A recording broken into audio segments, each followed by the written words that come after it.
hood's in good shape.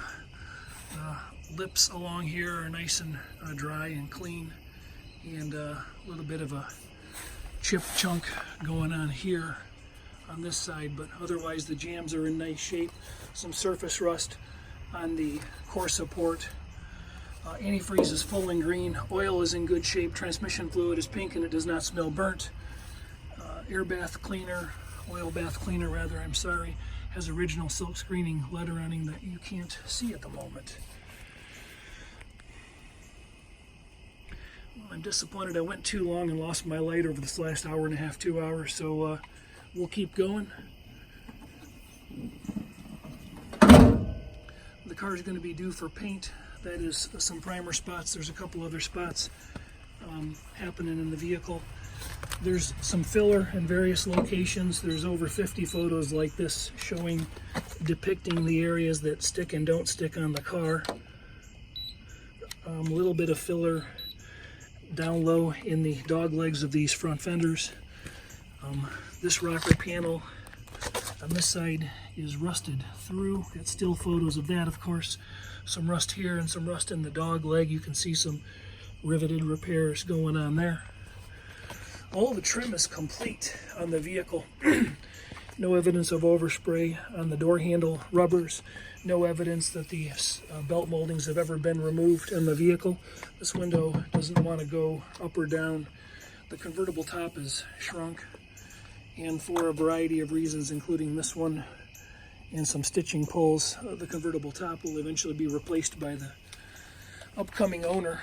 All the glass is serviceable and usable. This is an aftermarket windshield. I couldn't find any major chips or scratches, and the stainless trim all around it has a few any dings, but nothing that couldn't be polished up and reused by most people.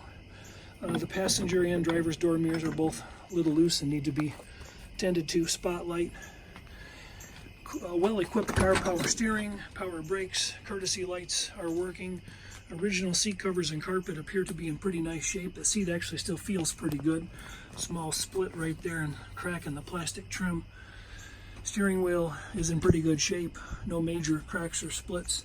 Machine finish on the dash. I'll bet this is not showing up very well at all for you. Pedal rubber wear. I don't usually work this late. The pedal rubber wear looks nice though. Some material is getting loose on the door panels and a little bit of door card warpage down low, but those could be probably cleaned up and reused. Carpet's actually in really good shape under the mats. That could probably be pulled out, power washed, re-dyed, and reused. It would fit better than anything you see today.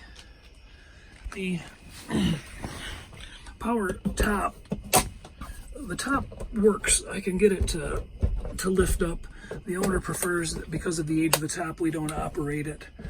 So there's some delamination in the mirror.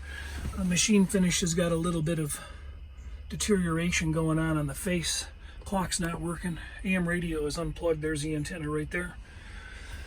This all looked easier in the daylight. I keep saying that. Oil pressure gauge is kicking up when we started the car. We're going to fire it up again in a minute. Back seat and carpets look real good. The body basically looks good. It's like what we would call a 20-foot cruiser. We got some bubbling of original seams and some paint deterioration. I think anybody that buys this car is going to consider stripping it and doing body work and repainting it. Now that being said, it's got an original floor pan and original supports and mounts off the frame.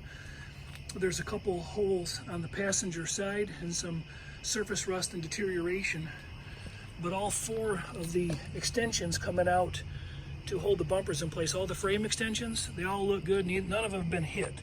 This car's never been hit in my opinion, and a lot of the bodywork is repairable.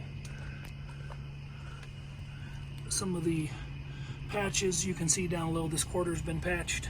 There's a line right here. All the wheels are heavily pitted and will require replacement or replating. A small hole in the bottom of the passenger door, and then some swelling down here along the rockers and bottoms of the doors. Okay, let's fire it up. I'm not going to bother getting under it because seeing underneath it will not show you anything at the moment. I did a digital temperature meter a minute ago. Engine fired up at 70 and the car's temperature was at 71. Turn the switch forward and push on the gas.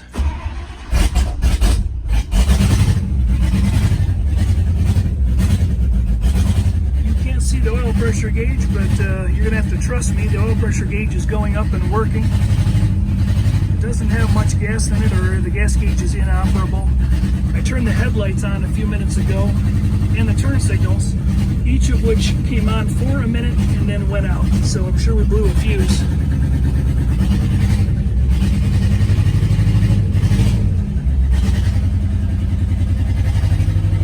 Because of that, I'm not going to run any more electrical appliances in the car for fear of us burning something up. There's a wiper blade missing on the passenger side. I can't run the wipers without scratching the windshield. I don't want to do that. There's rust in stage 2 pitting and patina on this stem. That's a Prindle for a Dynaflow transmission, is what I believe that is. The exhaust is pretty loud.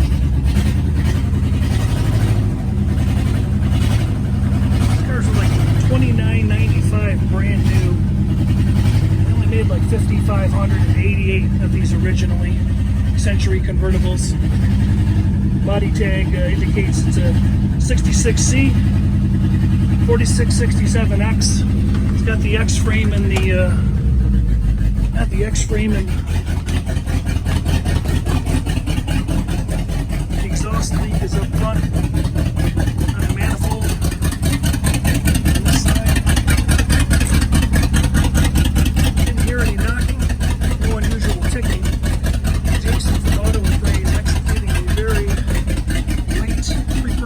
About 9 p.m. Michigan time, or maybe a little earlier. 800-301-3886. Still photos to the coming owner. If you need an inspection, let us know.